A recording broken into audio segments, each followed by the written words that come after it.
sebagai Christian ingin menjelaskan tentang materi yaitu definisi isopos. Nah, isopos itu adalah kurva atau garis yang menunjukkan posisi titik-titik kombinasi penggunaan dua faktor produksi dengan jumlah biaya atau dana yang sama.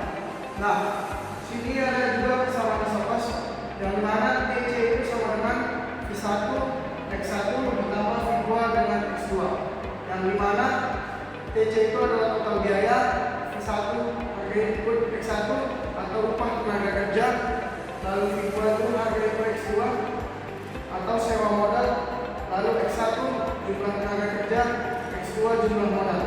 Nah, selanjutnya saya akan menjelaskan titik potong dan stop, di mana intercept X2 itu sama semua dana untuk X2. Jadi X2 itu sama dengan TC dibagi V2. Lalu intercept X1 semua dana untuk X1, di mana X1 sama dengan TC dibagi V1. Lalu kita masuk ke slot pemilikan isopos, di mana itu rumusnya dx2 per dx1 sama dengan min v1 per v2. Lalu kita masuk ke bentuk eksplisit, di mana x2 sama dengan tc per v2 dikurang kurung v1 per v2, lalu kurung dikali x1. Lalu di sini atau rumus itu x1 sama dengan tc per v1 dikurang buka kurung v2 dibagi v1, lalu kurung dikali x2. Jadi saya akan materi dari expansion pad dan LCC. Expansion pad atau jalur ekspansi itu kurva yang menghubungkan kombinasi faktor produksi dengan biaya rendah pada berbagai level produksi. Pada expansion pad, MPS adalah rasional input, di mana rumusnya itu dx1 per dx1 sama dengan v1 per v2.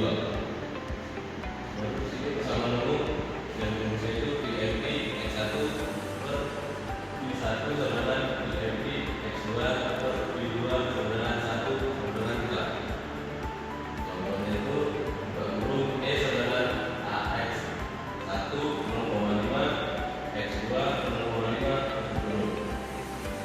MPS x1 x2 sama dengan x2 per x1 dengan v1 per v2. Lalu expansion pad x2 sama dengan v1 per v2 turun x1. Sisi adalah titik singgung kurva isopen dengan garis isopos titik kombinasi input berbiaya minimum. Kondisi LCC yang rumusnya itu AX1 per delta X1 sama dengan minus V1 per V2 atau MPP X1 per V2 sama dengan MPP X1 per V1. LCC lawan maksimum.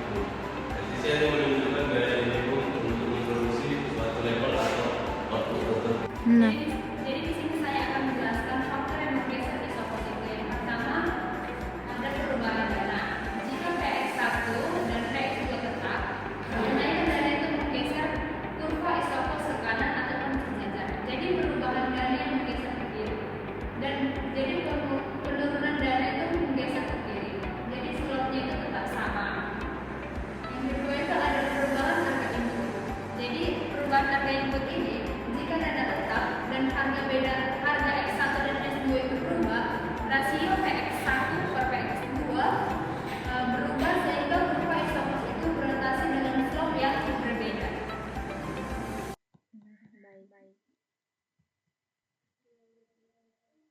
Nah, jadi saya di sini menjelaskan bagaimana si kurva dari contoh perhitungan tadi. Jadi kita masukkan dulu bahwa berdasarkan hasil dari perhitungan tadi, garis lurus ditarik dari titik E. Titik E itu ini yang vertikal itu dia itu modalnya, dan yang titik A itu adalah tenaga kerjanya. Jadi pada titik itu modulnya sekitar 0,156 dan pada tenaga kerjanya itu ada 3,90. Kita tarik aja dari atas, dari kiri atas ke kanan bawah.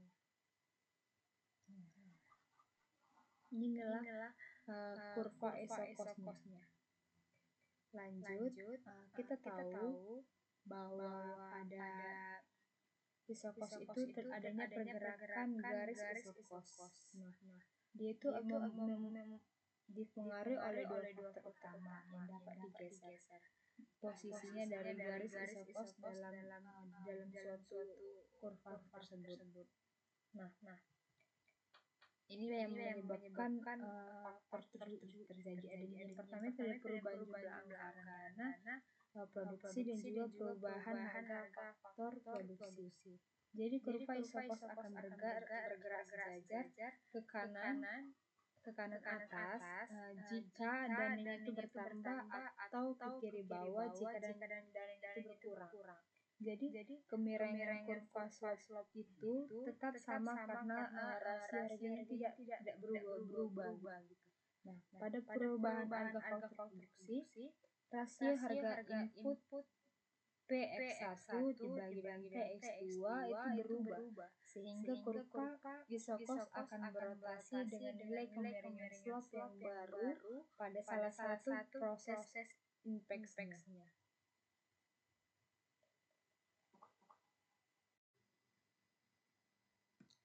Baik, jadi di sini saya ingin menjelaskan bagaimana sih cara penghitungan contoh dari fungsi produksi isokos tersebut. Nah, yang pertama di sini diketahui bahwa TC-nya itu sekitar 15,60 dan PX1-nya itu ada 4 dan PX2-nya itu ada 10. Nah, kita harus mencari dulu menghitung inpeks X2-nya, di mana rumus dari X2 sama dengan TC per PX2. Jadi TC-nya tadi kan 15,60. Nih. 15,60 dibagi dengan PX2-nya. PX2-nya kan ini. Nih. 10. Nah, jadi 15,60 dibagi dengan 10,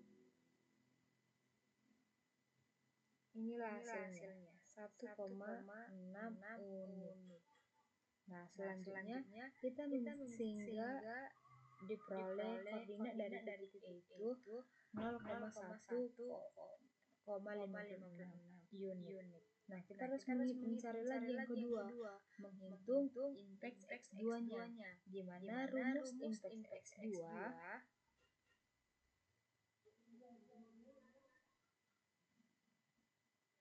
ini rumus inpeks X2.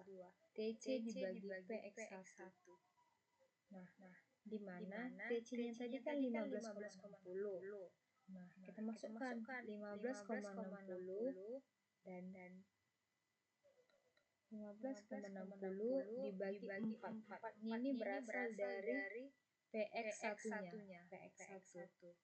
Nah, hasilnya 3,90 unit. Jadi kita buat nanti kita ini akan memasukkannya ke dalam grafik. Nah, jadi ini kita buatlah titik A 3,90. Nah, terus kita harus menghitung kemiringannya atau slope-nya. Jadi rumus daripada slope ini rumusnya. Rumus daripada slope adalah minus PX1 dibagi dengan VX2. Jadi PX1-nya tadi kan 4 dibagi dengan PX2-nya 10. Nah, inilah hasilnya 0,4.